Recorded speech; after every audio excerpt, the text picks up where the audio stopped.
Hürmetli arkadaşlarımız, sizlere Lada Largus avtomobili geldi. 2018 yıl maşinimiz. Sizlere avtomobilimizi 15 milyon son bilen koyup veremiz. Propan gazları var, 210 bin kilometre sürüktürttü. Aksiyetinden 4 tane yumuşak boş valla koyulan özün diske bollarında.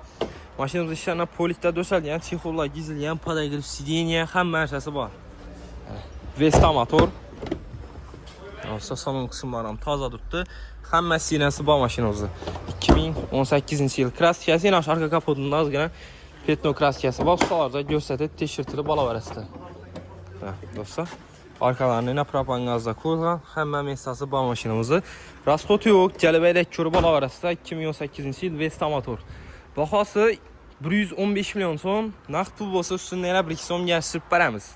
15 milyon son bilen avtokreditə çıxadı. Pilus Satariskaya klasla 5 milyon 600 bin somdan 3 yıla aylık tolov. Maşinimiz Koşşubur avtomarketdə satıba koyuldu. Gəlib xarid qıla orası.